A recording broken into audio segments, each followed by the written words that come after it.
And welcome back, everyone, here to the Blitzkrieg Battle number 2 from theplays.gg. We are getting live with our second round matchup, and boy, do we have a treat for you. I'm Dust, with me is Vince, and we have the albino cats in a snowstorm taking on Pretty Average.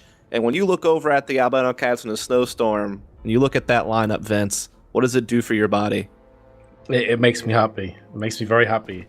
I didn't even realize that Toxia and Supreme were playing today. These guys are all COD 4 pros. Toxia played for Power Gaming, Supreme for H2K, and Serious Gaming as well, I believe. So it's really awesome to see the two of them. And obviously Davey, the guy's a legend in COD, and then you also have Canola as well, he's had a bit of success, I hear, here and there. Yeah, and then Cordy also going to be on board. I think he came a little bit later on, but certainly a guy who also is pretty solid. This is definitely a team that a lot of people, when they saw this lineup get put together, there's just so many accomplishments, so many accolades, titles, top 4 finishes in COD 2 and COD 4 spread out amongst all the players on this lineup. And certainly a guy like Davey was even someone that the dev team at Bulkhead Interactive kind of looked to for thoughts on this game, because obviously we're trying to kind of make this perfect marriage of COD 2 and COD 4, and obviously Davey has a huge Call of Duty 2 background, and that's kind of his baby. It's the game that he really put a lot of time into, so certainly he was very helpful to the dev team in that regard. And yeah, it's great they weren't able to participate in the first Blitzkrieg battle due to like people's work schedules and different things like that, but luckily they were able to participate this time around. And when you look at the lineup on paper, if you're going by Call of Duty pedigree, as we kind of have to do right now, because this game does have its similarities to Call of Duty, and we haven't had enough tournaments and stuff to really kind of see like the new breed and see what they bring to the table, so we're kind of basing a lot off of Call of Duty backgrounds. This is certainly one of those lineups that on paper, alongside like computer players, alongside Penta, alongside some of these other teams, that they look like one of the favorites to make a deep run in tournaments like this.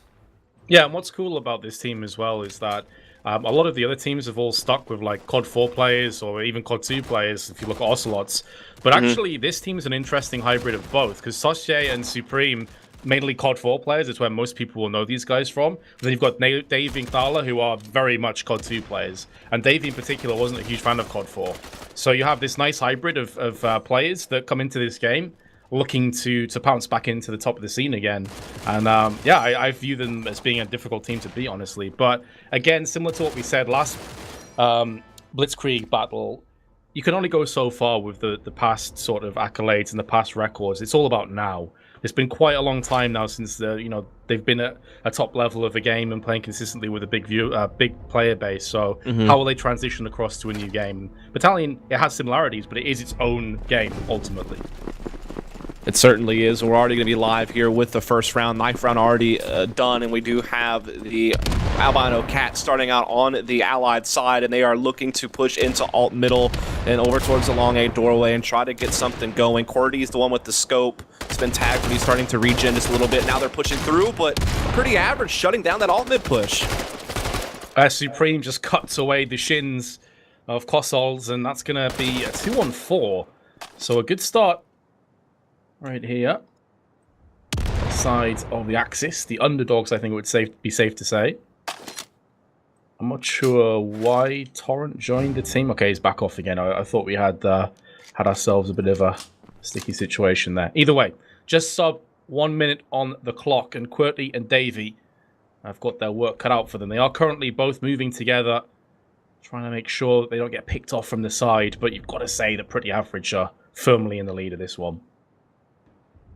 Yeah, indeed, Pretty Average really shutting down that alt mid push in a big way, just putting up a good crossfire, really catching them coming through. But we'll see if Cordy and Davey can try to pull out something in 2 versus 4. They do have some time. They have bomb in their possession. They're slowly working around the church. There is one here in window with the scope. It's going to be Fusion. He's going to be able to get the kill with Legiri, and that's going to be it. So Pretty Average actually come with a pretty clean round to open things off in this. Also, I know we talked a lot about some of the other players. We got to talk about Qwerty. This is a guy who also was kind of a DPS player for Lowland Lions from the Netherlands himself. Certainly a guy that also has some Call of Duty experience, and he's going to be scoping for this team, it looks like. But again, that first round goes to Pretty Average. Really well done by them to just shut down the A side of the map. I mean, got away real clean. Wound up winning that with still 4 players alive. Yeah, the second mid was completely shut down. It was only the shotgun that really answered back. So solid start. And Fusion is going to be looking down mid. I'm just guessing it's Fusion, by the way. I have no idea. You gotta do guesswork sometimes. If not Fanuzen, maybe Fanuzen. I don't know. It's a bit of an odd name, but we'll do our best, guys. Of course, we haven't casted these guys before, so hopefully you can cut us a bit of slack. But most of the action thus far has been through mid towards the B side. And Fanuzen is going to see QWERTY firsthand, and a bullet will go between his eyes. Nice start this time around for the Allies. Much better than last. They've got the bomb retrieved now from QWERTY after getting his pick. He's going to be peering towards the broken wall. There is a smoke down there, so it's obscuring the vision a little bit. And they don't want to go fully for the bomb plant just yet. Although they have cleared out Cinema, so they should know at this point they should be relatively safe. They're just more worried about a potential flank. They basically had like an equal exchange in mid with the scopes, and now it is the fact that the Albino Cats were able to get into B. They're doing a little bit of a tap at the plant, trying to draw out some fire, and they've done just that. Supreme with the default class up top has been able to knock down 2 of their players, and he's already spotted a 3rd as well in the back hallway. Chases him off with some fire, but you got to worry about this flank coming in. It could do a lot of damage with that shotgun. Stops the bomb plant, gets 2 kills. Now we're in a 1 versus 2 for Supreme. Not much time. And that's exactly what they were worried about. That's why they were taking so long. Unfortunately, taking that amount of time effectively cost them the round. And last, Supreme can pull off a sick clutch. But I've got to say, Casol's well played to him. He played that perfectly. Didn't want to show too much. Was trying to bide as much time as possible for Tapari to come in through the double doors as well. And a solid second round. But that started well for the Allies. They just sort of slipped away as time moved on. Yeah, they get stuck inside the site, and it just gave so much time for Pretty Average to basically rotate all 4 of their players they had left over to B. And at that point, it's just a waiting game, because as soon as that plan starts, you know you basically have a 4 versus 3 when you start to push in. Supreme did some good work up top, but it's just Casols. He played that to a T in the 2 versus 2. Being able to come around, stop, or excuse me, really, they were down a man, and Casols brings it back with the shotgun, so a lot of work from him coming through that broken building. And again, it's going to be a B attack here, though, from the Albino Cats. This time they're moving swiftly. They get the opening pick. They don't lose a player in the process either. They'll get this bomb down a lot better. Toxier is already taking control of the tickets as well, and will be able to put that Thompson to use. Down goes another Aciass player. Now all that remain is 2. And that's going to be all she wrote. And just for those of you that may be a bit confused, Alapov is Knala, just so you know. Yeah, so really well played that time around from the Albino Cats. That time they just got into B a lot quicker, a lot less hesitation. I think it's because they got cleaner kills, and also because Toxia was able to control tickets. That's one of the big retake points, one of the big spots that if you're an Aciass team, you want to use that to get vision on the site. If Toxia owns that limits your ability to get vision and stop a bomb plant. So it's just a little bit cleaner killing from Albino Cats, and they've just moved a lot faster, which is hard to do on this map, by the way. Set nades are a real nuisance at middle. For the Allied team, you have to cross mid to get to the B side, so you got to worry about those set nades. But so far, they've kind of handled that okay. But they did get slowed down, so because of this, the jury's pushed Cinema. It can be very hard to deal with an aggressive Cinema player. Exactly, and the player QWERTY was actually looking towards the exit/entrance of Cinema, so that could really catch them off guard. He may call it, it's clear, and in doing so, that could cost his team dearly. Now they're going to realize that Color Hammer's up on the upper side of Cinema towards the fire escape. Toxier is going to get himself a carbine on top of his Thompson, so he has a bit more long-range utility on his back pocket, but conceding that first kill is massive. Leguri now is moving underneath QWERTY, who is still laid in wait. Davy's gone down elsewhere on the map from Fanuzon, and that's going to be a serious body blow, because they really haven't got too much. They've got broken building, and QWERTY still lurking around in Cinema. That kill, though, onto Color Hammer is massive. That's going to open up things nicely, but Fanuzon instantly makes a move towards the double doors. Yeah, that's big. It allows QWERTY to post up with the scope at top pretty safely, but Leguri's still inside Cinema. They may not know that. QWERTY kind of just walked right by him as he pushed upwards, so that could be so huge. If they go for that plant, they could easily just get shot right in the bum by your man Leguri sitting inside the theater. 20 seconds, and they still haven't got rid of him. He's just going to be biding his time, waiting to push out, and now we have it. Supreme's gone down. Oh, that nade was horrific. Get the hell out there, Leguri. But the bomb can't really get planted at this stage. Toxier is going to go super aggressive, and we'll get the kill, but there's only 3 seconds left. No plant, no round. Some cards may be taken away, and a pretty important scope is going to go across the Allies at the very least. But in terms of the round difference, 3-1 now will be the score. Yeah, again, it just really all comes down to Legiri being able to push bottom cinema. That's one of the problems with this map for allies, is because you have to worry about those set nades mid. Even if they don't throw them, you still feel like maybe you got to kind of slow down to make sure that you don't run into it, and that allows sometimes for Aciass players to be able to get the timing on you in cinema, get past you, get aggressive. That's exactly what Legiri does. He goes undetected, comes out at just the right time to shut down the actual plant, and you see the response from the albino cats is to just start moving over towards alt mid once more. Stavey with the set nade kill to help kick things off. Alapov tagged down at 16. I think just for confusion, it's better if we could just call him Alapov. Oh, that nade for Nuzon runs onto it. And that seems so random. That's a tilt if ever you've seen one. Tapari round from the side of Graveyard's going to see himself Toxier, but misses the shot and will get punished. There is no way that Toxier should be getting a double from that position. That's a horrible whiff, and hopefully it doesn't bother Tapari too much long term. But that's going to be a 3-2 and a solid A hit. It always is a real feels bad moment when you're on the receiving end of a 180. You see that you and your teammate have basically the perfect crossfire, and so at that point you should definitely be trading, but Toxic gets one extra inside the Graveyard, effectively putting his opponent 6 feet under in that dirt. And that's just the individual skill shining through a little bit there in that round. Big frags, and now they keep it close, just a 1-round difference. And now they will focus back up to Cinema. This time they don't hesitate. They don't worry about any set names. They just immediately run through Cinema. They don't want to get caught in the timing there again. And look at Toxic. He's already in the site. Color Hammer had no idea he'd be there that fast. Yeah, incredibly aggressive. And a second kill. He's on 10 for 2. And no signs of slowing down anytime soon. He's going to go back in again. Maybe biting off more than he could shoot. Didn't have any bullets left. Very nearly got punished with his life. But is at the very least pushing the Aciass back and giving more wiggle room to the rest of the allies. It's a 5-on-2. This round is all but done. The question now is how many cars can they take away? And it's looking like it's going to be all of them. Another sniper card trades across. Great round by Toxier, who's clearly feeling it right now. Oh, yeah, the last few rounds, he's definitely had some big multi-frags. I mean, he got the 2 entries on that round that pretty much got his team the game. And that way, previous round, the 2 kills in Graveyard were huge to help secure Church. So he's definitely starting to heat up a little bit with that Thompson, and that's really making things a lot easier for the rest of his team.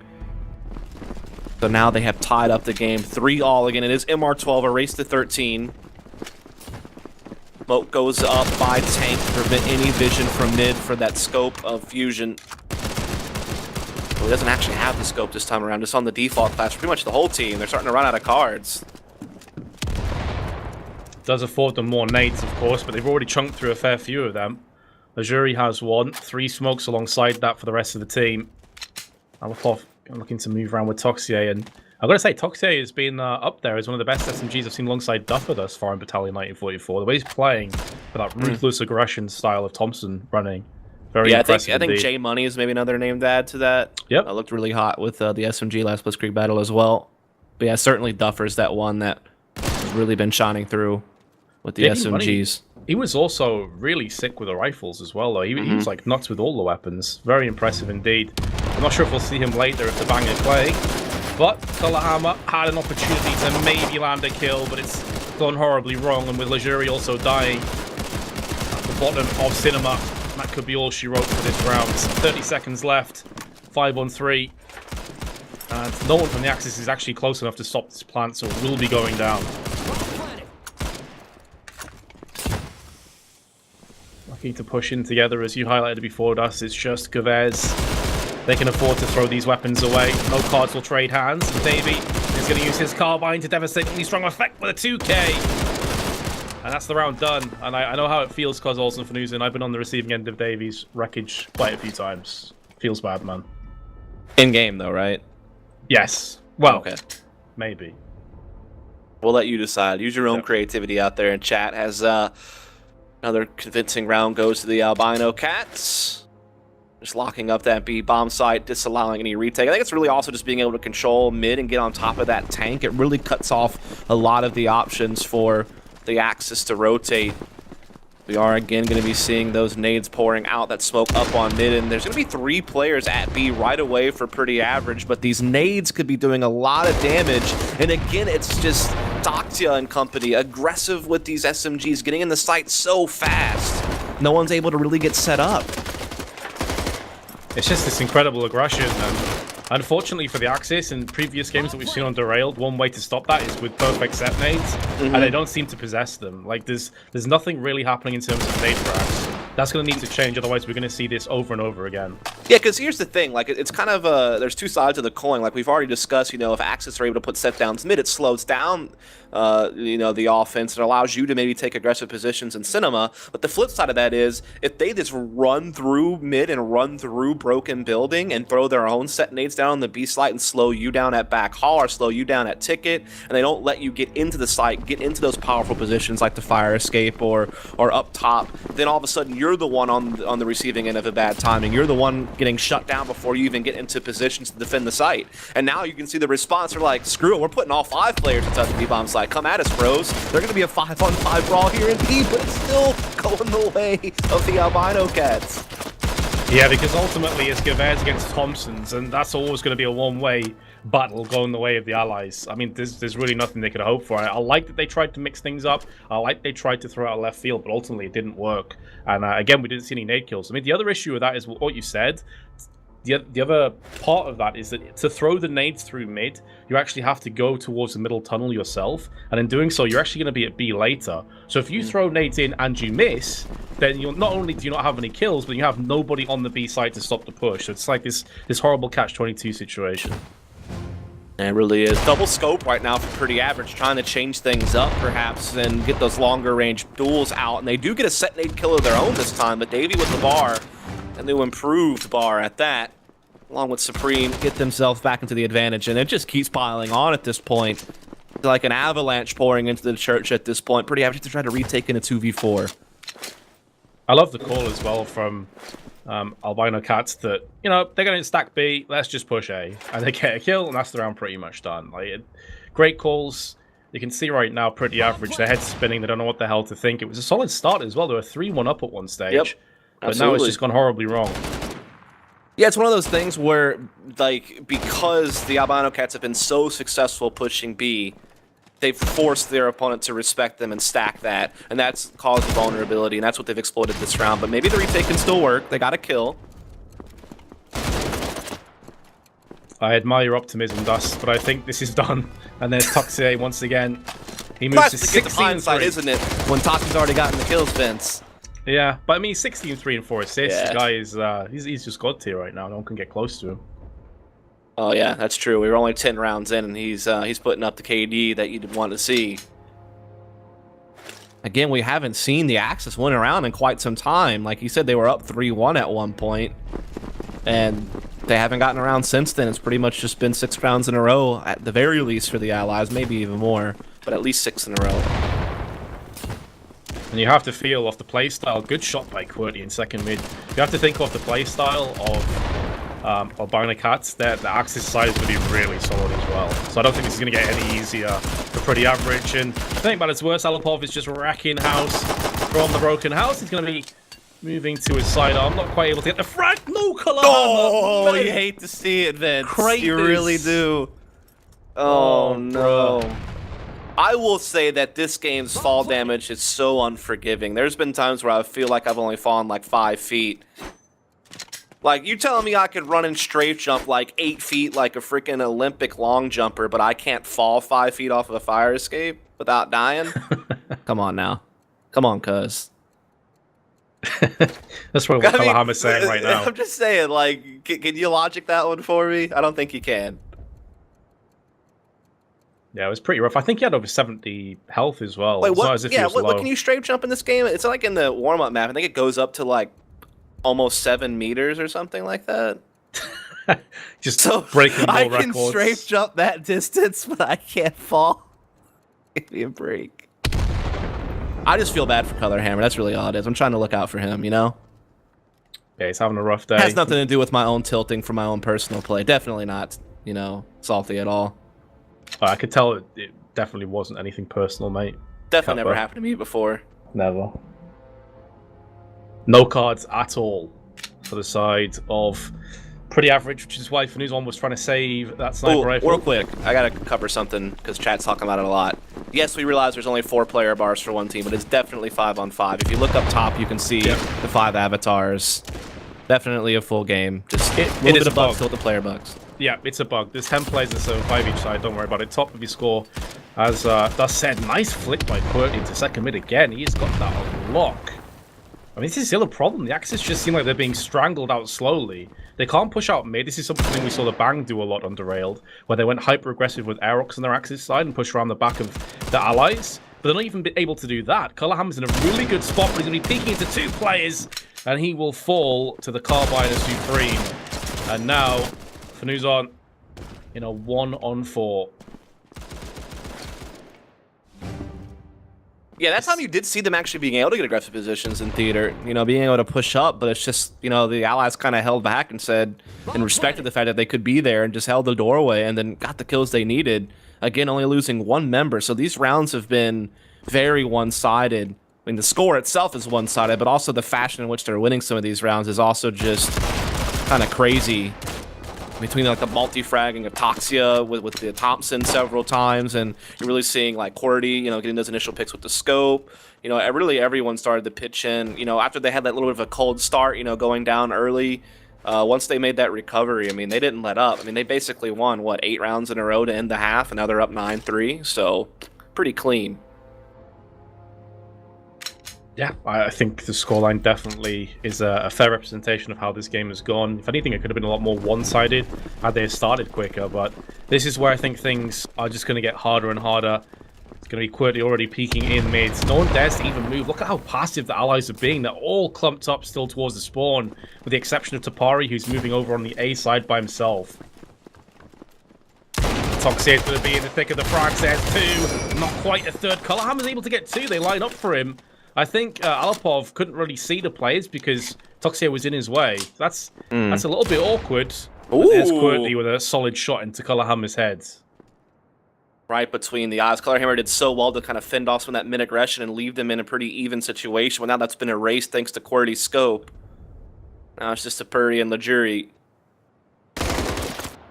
trying to see what they can do. Supreme, though, catches Supreme trying to flank through mid behind them at B. So that's huge. It just leaves 1 left with the shotgun. He pushes through by double doors, but just gets tagged through the door. Supreme with the wallbang frag. And now it's 10-3. The Albino Cats are maybe just a few rounds away from moving on in this tournament and knocking out pretty average. It's mouth-watering prospect to think about the last few stages of this bracket, though. You're going to have so many sick teams. Like, we've already got Ocelots, we've got Article computer 51, players. Computer players. I think the Bang is in this tournament. Penta. Penta. These guys are watching right now. Yeah, so once we get to the quarterfinals, it's going to get spicy. I mean, I've got a soft spot for Team Infinite. I know a lot of those guys actually used to play with them back in COD 2. They're also still in the bracket. So I want to see them go the distance, to be honest, but we'll see. Nice shot by Colorhammer. Qwerty's gone down, but I have to feel like that may not be enough the way that the rest of the team has been playing thus far. Toxic, 18 kills, 5 assists, 5 deaths. That is pretty nutty when you consider we're into round 14. And Fnuzon is going to go on to Alapov. So this is the best chance that we've seen in quite some time for Pretty Average to get themselves on the scoreboard once more. Would hope so. They're up 5v3. They've gotten the early picks. Toxia trying to see if he can get something back with the MP40. He's going to be playing B. He's watching short right now, which is where they're coming from. He lines up only 1. He needed to multi-frag. He couldn't. It's a quick trade. Bomb taken here into the site. Will get planted by Lajuri. And now it's just Davey and Supreme left. Davey does get one with the default class. He's waiting for Supreme to rotate, but he can't because he gets flanked by Casouls, who comes through ticket, leaving Supreme alone, very lonely. With that STG. It is buffed, but is it enough to put down 3? Well, 1 bullet to the head will do the trick. That's what he's going to be hoping is on the cards. Only 25 seconds, though. No nades, no smokes. You're not going to be able to lock off one of these angles to try and pursue the round winning anywhere else. And fair enough. He's decided, okay, look, there's no rush. We've got loads of rounds spare. I don't want to give away this heavy card. It's going to be very useful. You obviously get the nade alongside it with the buffed STG. And a 1-on-3 from this position, I mean, it was pretty much hopeless. So I can totally respect that decision. Yeah, indeed. Just holding on to the card. You can save in this game. So bringing it over, certainly it's going to, you know, help them keep their card pool going strong. Yeah, they are quite ahead. But if you start losing cards too much, that gives your opponents a chance to fight their way back into the game. Really well done by Pretty Average. I think it's just the fact that they managed the aggression so well. That's really what it boils down to. You definitely saw a lot of pushing going on from the Albino Cats, and think it was Color Hammer who had the biggest response with the M1 Grand. Yeah, he started off onto QWERTY, I think it was. Yep. With a solid shot in mid. But the other thing as well to keep into account is it's not just about losing the card on your side, it's about not giving that card away to your enemy as well. Yep. Because it will bolster up your other team's economy. So, again, totally on board with that. Now, as a result, he has the STG going forward into this round. I think that's the big thing about this game that separates it, by the way, because we know that the economy system will change to a currency-based one instead of a card-based one, but the fact there's a physical currency in-game you can collect, it was what kind of gives this game its unique twist. Yeah, and it's a really nice twist. I actually like it a lot. It's growing on me more as I play as well. Definitely adds a different element to Supreme. the game. Was jump peeking the whole time and somehow Kasold slipped through not spotted. That's crazy. Oh, QWERTY's missed his shot in Graveyard as well. That could cost him dearly. They're going to run out though one by one. What the hell are you doing here? Get onto the site. Lock it down. You're giving them a chance to get back into this pretty average. Fair enough, Tapari's came in with a kill, and Tapari gets his second one.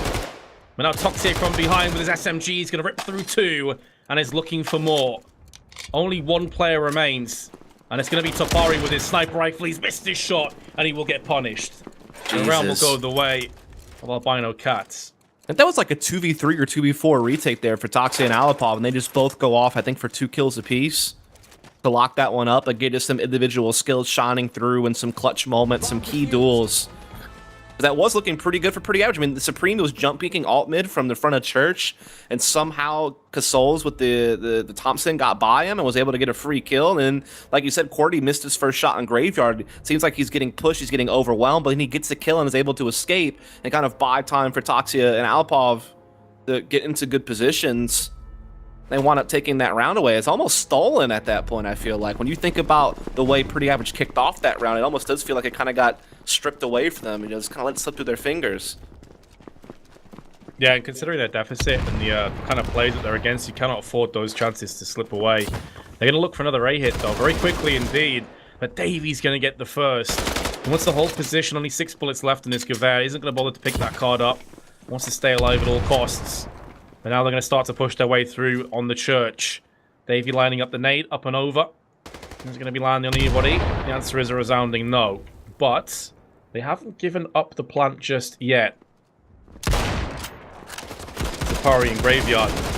Seeing what he can get done. Kasols is going to come through with the Bardo. They are still maintaining control of the Church, but Davies came in with another kill. 3 on 3. Bomb going to get tickled. Maybe fully planted as well. There's no way the Aciass can stop this. For now, they're playing a little bit more passively, and Toxier, almost a carbon copy of the last round, comes through from second mid and bags himself 2 more kills. And this is going to be so demoralizing if you're pretty average. Time and time again, you've had opportunities, and then Toxier has just gone God mode. Tapari, right-hand side, will go down to Toxier, who's moved on 25 kills. Jeez. More than enough time to get the bomb defused. 12-4. Played 16 rounds. This dude has 25 kills. He is just on fire right now. Really well done. You got to give some props to Davey on that one. With the default class, getting 2 kills. Also, he was able to push mid into connector and get vision on alt mid. That is such a power position to have if you're on Aciass, and that's why set nades, smokes, sniping through middle is so important. If the Aciass are able to get into that connector, get vision on you pushing alt mid, they did have perfect information to make the rotation necessary that allowed Toxia to be able to rotate so quickly to flank them at the main entrance and get that multi-frag. It's off of Davies' intel and off his picks, and now he's got a set nade to kick things off in this one. There is a smoke up, so we can't know how many cross cinema, but at least Toxic can be aware it's a risk factor, and look at him just stand his ground and put up a kill. Looking for more, gets another, and another. Holy cow, Toxia, can you slow down? Give him a chance. He wants this over as soon as possible. Colorhammer 1 on 5. Because Toxic has ripped him to shreds so quick, at least there's a lot of time to play with, but there's Davey for the last kill. 13-4, a dominant victory in the end of Toxic. 28. Wow, you just run out of things to say about him. The guy was just so damn good. It really was. I mean, when you're putting up 28 kills and 17 rounds played, you're